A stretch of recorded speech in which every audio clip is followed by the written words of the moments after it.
દોસ્તો, હું છું અરુણાના કિચનમાં તમારું સ્વાગત છે। આજે આપણે બનાવવાના છે શીતળા સાતમ માટે બટાકાની સૂકી ભાજી અને પત્તરવેલના પાનના થેપલા।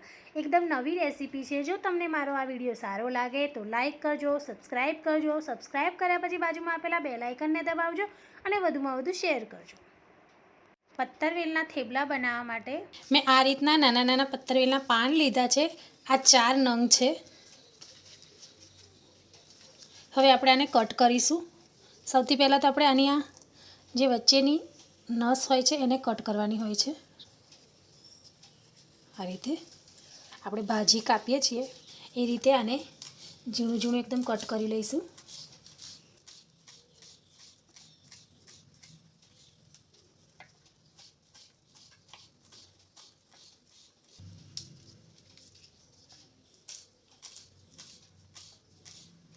આ જ રીતે હું બધા પાનાને આને મેં કટ કરી લીધા છે। હવે આપણે લોટ બાંધીશું। 2 કપ જેટલો મેં ઘઉંનો જે રોટલીનો લોટ આવે છે એને લીધો છે। પત્તરવેલના પાન કાપીને રાખ્યા છે એ આની અંદર ઉમેરીએ। 1 ચમચી જેટલી આદુ, મરચાં, લસણ અને લીલા ધાણાની પેસ્ટ લીધી છે એ ઉમેરીએ। 1 અડધી ચમચી જેટલો અજમો અને 1 અડધી ચમચી જેટલા તલ એ ઉમેરીએ। 1 ચમચી જેટલી દરેલી ખાંડ, 1 અડધી ચમચી જેટલો ચાટ મસાલો, 1 ચમચીથી ચોથા ભાગ જેટલી હળદર, 1 અડધી ચમચી જેટલું ધાણા જીરું પાવડર, 1 ચમચીથી ચોથા ભાગ જેટલું લાલ મરચું, સ્વાદ પ્રમાણે મીઠું, 1 ચમચી જેટલું ઓઇલ ઉમેરીશું। હવે આ બધી વસ્તુને આપણે મિક્સ કરી લઈએ।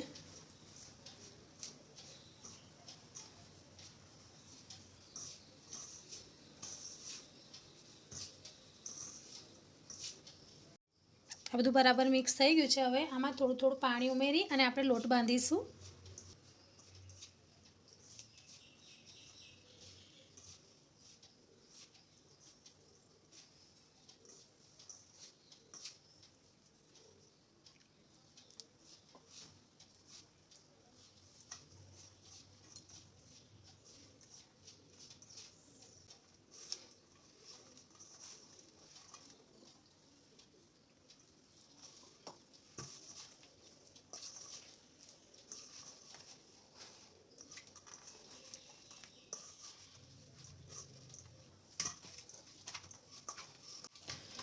લોટ આપણો બંધાઈ ગયો છે। નહીં બહુ ઢીલો કે નહીં બહુ કઠણ, એ રીતનો આપણે લોટ બાંધવાનો છે। હવે હું આની પર થોડું તેલ ઉમેરીશ અને ફરીથી આને મસળી લઈશું।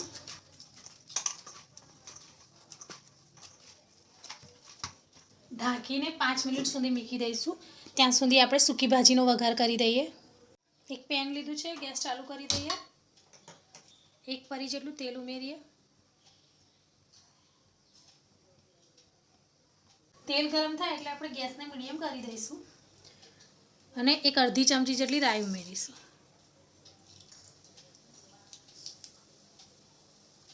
1 અડધી ચમચી જેટલું જીરું, 1 ચમચી જેટલા તલ ઉમેરીશું। પછી 2 લીલા મરચાં મેં કટ કરીને રાખ્યા છે એ ઉમેરીએ। થોડા કઢી પત્તા મેળવી લઈશું આને। હવે 1 ચમચીથી ચોથા ભાગ જેટલી હળદર ઉમેરીશું।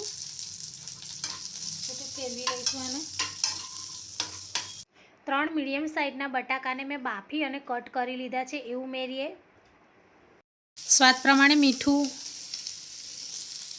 1 અડધી ચમચી જેટલી ખાંડ ઉમેરીશું। 1 ચમચીથી ચોથા ભાગ જેટલો આમચૂર પાવડર ઉમેરીશું। મારી પાસે લીંબુ નથી એટલે આમચૂર પાવડરનો ઉપયોગ કરું છું।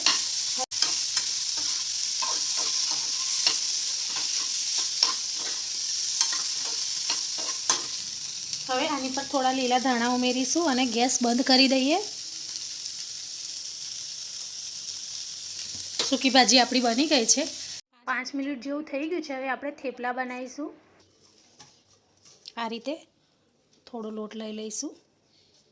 હવે થેપલા વણી લઈશું। પાટલી પર થોડો કોરો લોટ છાંટી દઈશું અને પછી થેપલું વણી લઈએ।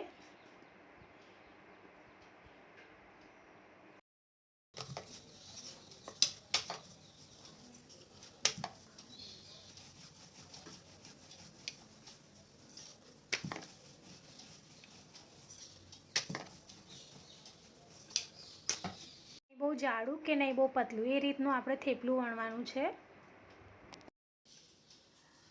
હવે આપણે આને શેકી લઈએ.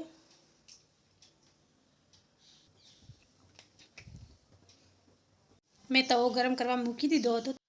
તવો ગરમ થઈ ગયો છે. હવે જે થેપલું વણીને રાખ્યું છે એની પર શેકી લઈશું આપણે.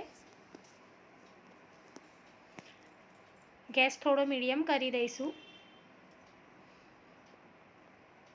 થોડું તેલ કરીએ.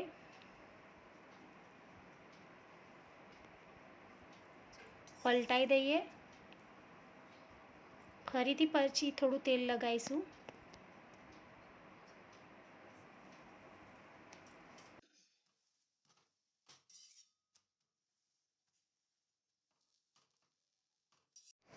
મીડિયમ ગેસ પર જ આપણે આ થેપલાને શેકવાનું છે.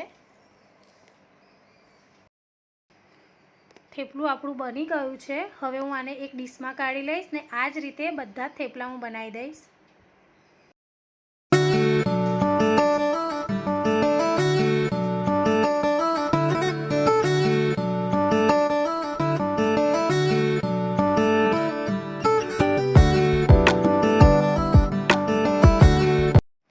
બટાકાની સૂકી ભાજી અને પત્તરવેલના પાનના થેપલા બનીને તૈયાર છે. જો તમને મારો આ વિડીયો સારો લાગે તો લાઈક કરજો, સબસ્ક્રાઈબ કરજો. સબસ્ક્રાઈબ કર્યા પછી બાજુમાં આપેલા બેલ આઇકનને દબાવજો અને વધુમાં વધુ શેર કરજો.